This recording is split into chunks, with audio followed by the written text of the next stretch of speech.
तुम्हें कोई संत मिलेगा और संत मिल जाए तो क्या करता है, मिले कोई ऐसा संत फकीर, मिले कोई ऐसा संत फकीर जो पहुंचा दे भव दरिया के तीर, मिले कोई ऐसा संत फकीर। तो वनराज सिंह को हिंसक वृत्तियों को छुड़ा दिया और वनराज सिंह ने शिकार करना छोड़ दिया और ऐसे करते करते करते पूरा भोजन बंद कर दिया, हिंसक वृत्तियां बंद कर दी और आखिर के अंदर एक तरह से उपवास हो गया। और एक दिन जो है वो वनराज सिंह तो मृत्यु को प्राप्त हो गया। पीपाजी महाराज तो द्वारिकाधीश की यात्रा करने चले गए और लौट करके जब आए तो उनको मालूम हुआ कि वो वनराज सिंह जो है मृत्यु को प्राप्त हो गया। लेकिन पीपाजी जैसे संत का सानिध्य प्राप्त हुआ और वो सिंह की योनि छूट गई और वही कौन हुए, जूनागढ़ में निवास करने वाले हमारे नरसिंह जी महाराज। नरसिंह जी महाराज के तीसरे जन्म की कथा जो संतों महापुरुषों से सुनी है कि मुचकंद और मुचकंद महाराज से सिंह योनि में गए और सिंह योनि से जो है जूनागढ़ के अंदर रहने वाले एक ब्राह्मण, प्रतिष्ठित ब्राह्मण है जिनका नाम है श्री कृष्ण दामोदर दास और उनकी पत्नी है लक्ष्मी गौरी जी। और इन्हीं लक्ष्मी गौरी जी के यहाँ पर एक बालक का, द्वितीय बालक का, पहले एक भाई पहले हैं और द्वितीय पुत्र के रूप में इसका जन्म हुआ, नरसिंह जी का जन्म हुआ। लेकिन नरसिंह जी 5 वर्ष के थे तब से माता और पिता की मृत्यु हो गई। कितनी? 5 वर्ष की अवस्था में माता पिता की मृत्यु हो गई। और ध्यान देना मेरे भाई बहन, कुछ न कुछ ऐसा प्रारब्ध होता है कि बचपन में माता की मृत्यु हो जाए, बचपन में पिता की मृत्यु हो जाए या कुछ हमारे नजदीक रहने वाले की मृत्यु हो जाए। तो ये सारे कुछ न कुछ प्रारब्ध होते हैं और उन प्रारब्धों के लिए महापुरुषों ने क्या कहा कि नए कर्म करो मत और जो प्रारब्ध है उसको भोग लो और संचित के लिए क्या करो, खूब भगवान का भजन करो तो तुम कर्म बंधन से मुक्त हो जाओगे। अब 5 वर्ष की अवस्था में माँ की मृत्यु हो गई, पिता की मृत्यु हो गई और बड़ा भाई है जिनका नाम है बंसीधर और दादी है जिनका नाम है जय कुंवरी बाई। और जब छोटे हैं नरसिंह जी और इनका नाम दादी जी ने नाम क्या रखा, नरसिंह नाम रखा। क्या नाम रखा?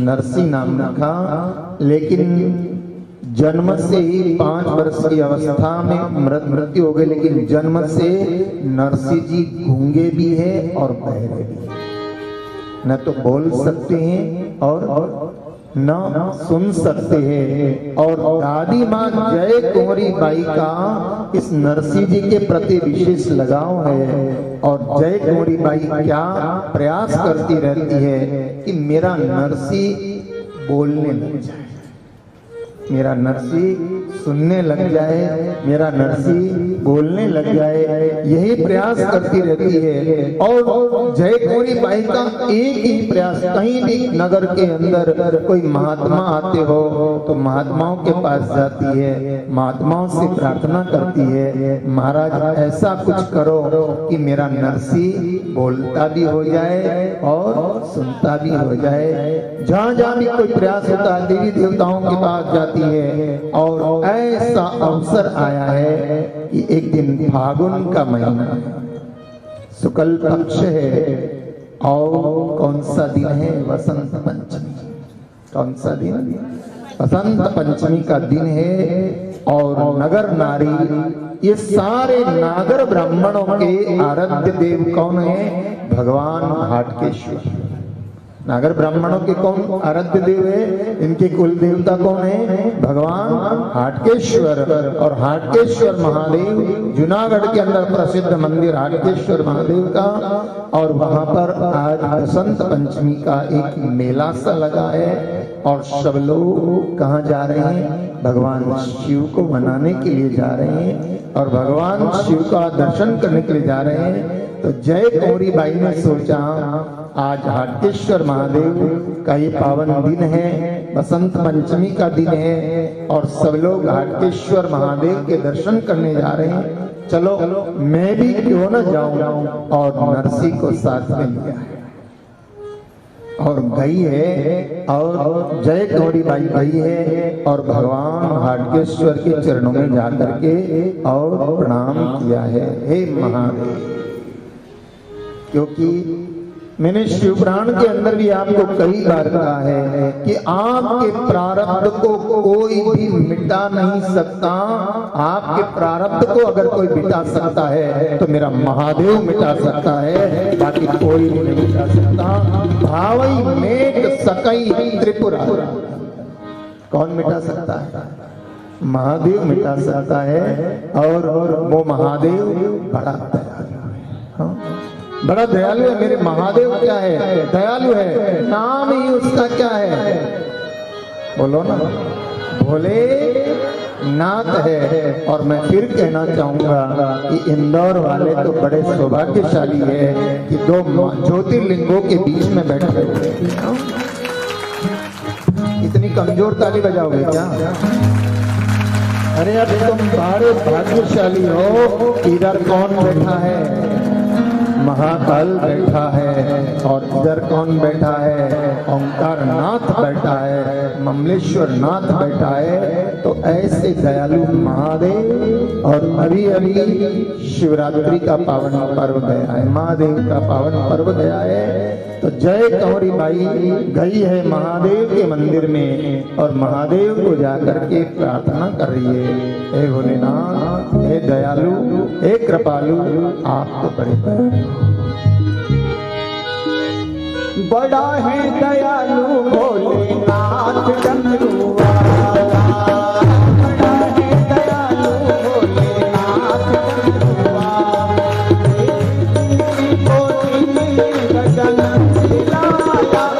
खिलाया, गगन खिलाया,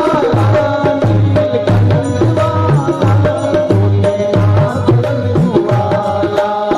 बड़ा है दयालु भोलेनाथ डमरू वाला।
भगवान हाटकेश्वर महादेव के मंदिर में जाकर के और भगवान महादेव को प्रार्थना करने लगी, हे महादेव, हे भोलेनाथ, बस और कुछ नहीं मांगती, मेरे बुढ़ापे का सहारा, मेरे बुढ़ापे का आसरा मेरा पोता नरसी बोलने लग जाए, वो सुनने लग जाए, बोलने लग जाए। और ए महादेव, जो तू दे सकता है वो कौन दे सकता है, जो तू दे सकता है वो कौन दे सकता है, जो देगा मेरा भोला, याद है ना सबको, जो देगा मेरा भोला उसको क्या देगा, दौला। तो भगवान महादेव भोलेनाथ भावी को अगर मिटा सकते हैं तो भोलेनाथ मिटा सकते हैं। कर्मों की रेख को मिटाने की अगर किसी में ताकत है तो मेरे महादेव में ताकत है, और किसी में ताकत है। और शिव पुराण में आपने सुना था, मार्कंडे का पावन प्रसंग सुना था आपने, शिव पुराण में सुना था, नंदी का पावन प्रसंग सुना था। 12 वर्ष की आयु थी, लेकिन उस नंदी को अमर कर दिया, अजर कर दिया, अमर कर दिया। किसने कर दिया, बोलो ना, मेरे महादेव ने अजर कर दिया, अमर कर दिया। और मार्कंडे को अजर कर दिया, अमर कर दिया। मार्कंडे की मृत्यु नहीं होती है तो ऐसा किसने किया, मेरे महादेव ने किया। तो जय कुंवरी बाई जाकर के और भगवान महादेव को प्रार्थना करती है, हे महादेव, वीनति राम निरंजन नाथ से। भगवान को प्रार्थना किस रूप में करना चाहिए, ध्यान देना जरा। वीनति राम निरंजन नाथ से, हाथ गो हम तोर रिए, और नहीं क्यों लोक में दीशत, श्याम सदा सुखदाम धन। तेरे तो प्रभु जी बड़े बड़े दास हैं, मौत गरीब की कौन गिनिए। राम जी रद विचारो रावर, मौत कछु नहीं भक्ति बन। दीन बंधु दीनानाथ, दीन को समायात, होई के कृपालनाथ, कृपा आप कीजिए। दानी हो बड़े दयाल, दीन को करो दयाल। और काल से बचाए मोहि, अभेदाम दीजिए। कामना हरण देव, करो में चरण सेव। पाँव में अगम भेव, ऐसी दया लीजिए। राम जी को नाम ध्याए, दुख द्वंद सर्व जाए। और राम ही चरण कहे, राम रस पीए। राम ही चरण कहे, राम रस पीए। भगवान को कैसे प्रार्थना करनी चाहिए, देखिए। मंदिर में जाओ, भगवान के सामने क्या बन करके जाओ, दीन बन करके जाओ। कि मौसम दीनन दीन, अहंकार लेकर के नहीं जाना चाहिए भगवान के मंदिर में। क्या बना करके कि मौसम दीनन दीन हित, और तुम समान रघुवीर। अस विचार रघुवंश मणि, हरं विषम भवभीर। और भगवान शिव का एक नाम क्या है, दीन वत्सल। रामायण का पाठ करने वाले लोग जानते हैं, भगवान शिव को प्रार्थना किए ना, कंद इंदु समदे उमा रमण करुणायन। प्रारंभ में रामचरितमानस के प्रारंभ में बाबा जी ने लिखा है शिव क्या है, बोले कुंद इंद्र समने उमा रमन करुणा अयन और जाहि दीन पर करम कृपा मर्दन मयन कर्पूर गौरम करुणावतारम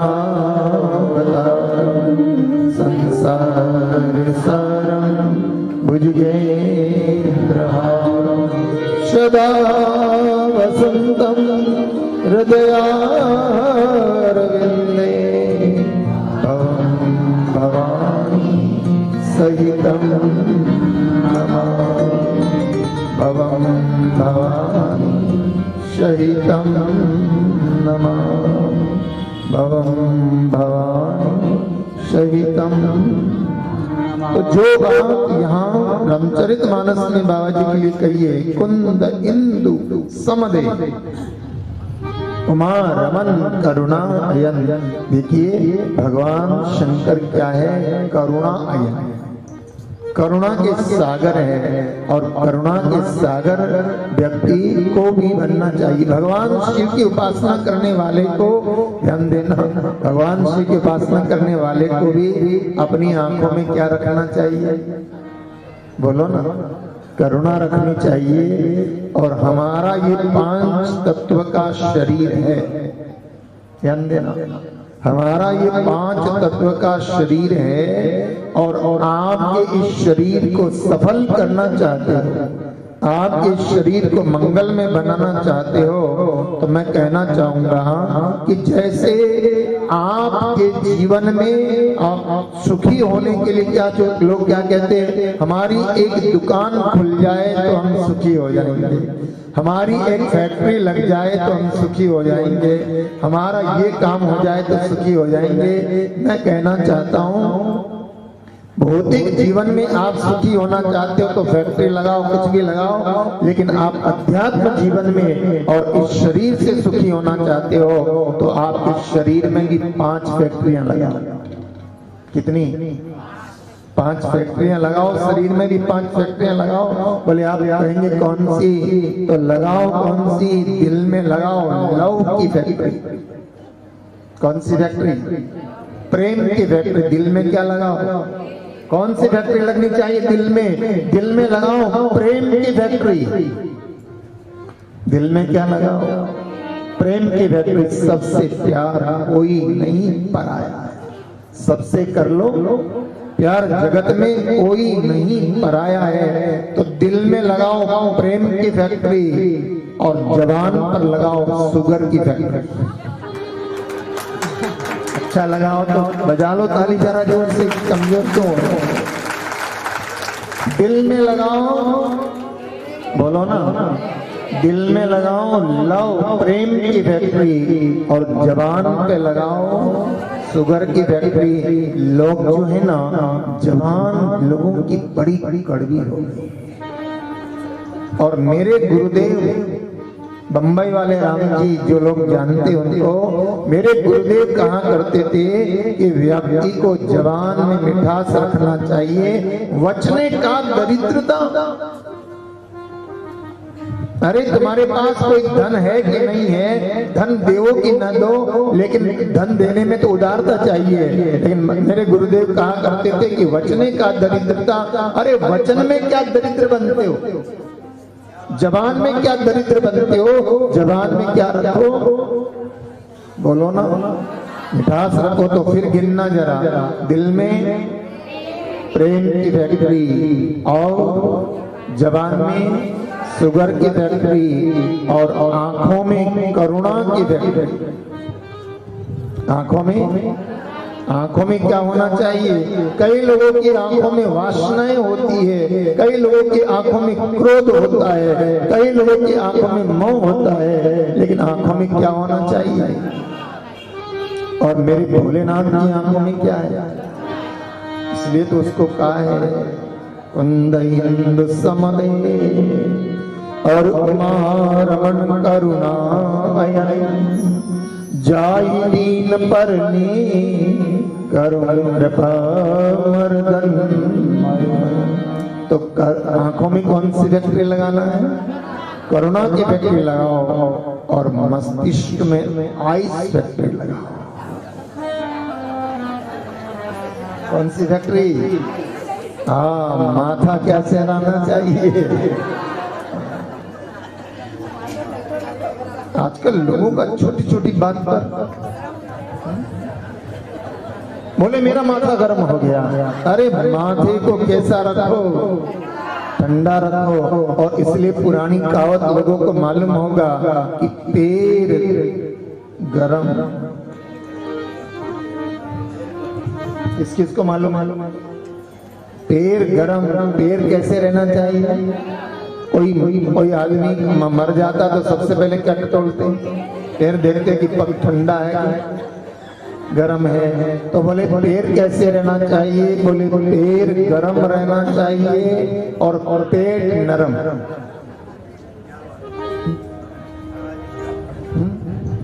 पैर गरम, पेट नरम और माथा ठंडा। डॉक्टर को मारो डंडा।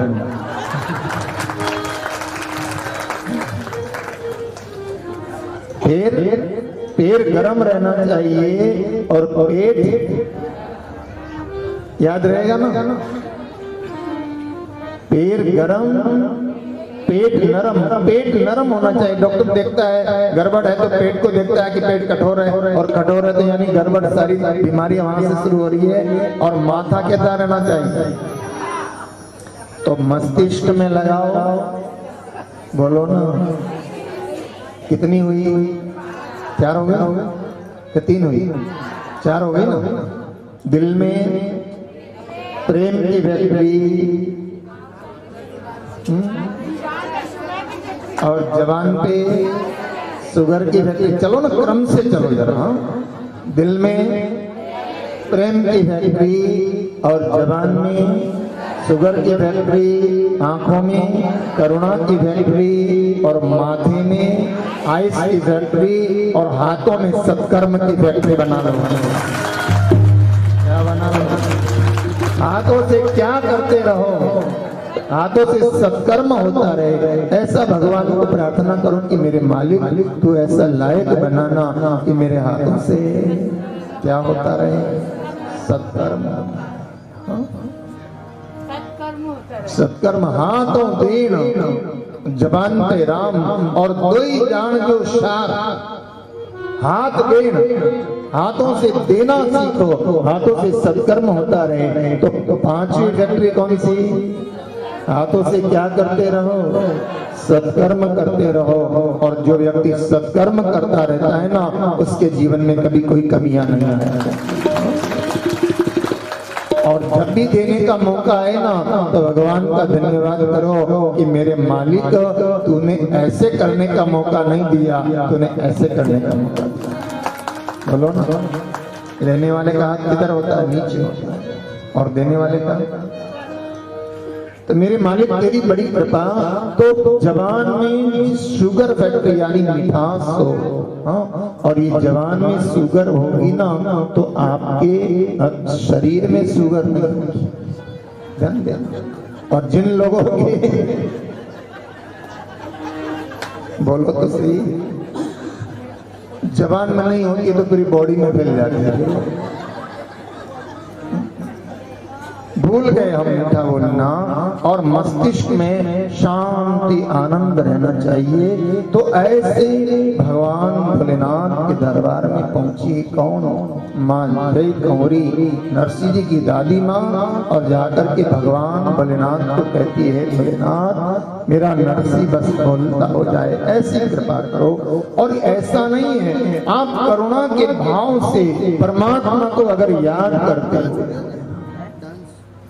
परमात्मा इतना निष्ठुर नहीं है। लोग कहते हैं कि भगवान आते नहीं, लोग कहते हैं कि भगवान आते नहीं, और द्रौपदी की तरह हम बुलाते नहीं। और लोग कहते हैं कि भगवान सुनते नहीं, और गज की तरह हम सुनाते नहीं, और लोग कहते हैं कि भगवान खाते नहीं और सबरी की तरह हम खिलाते।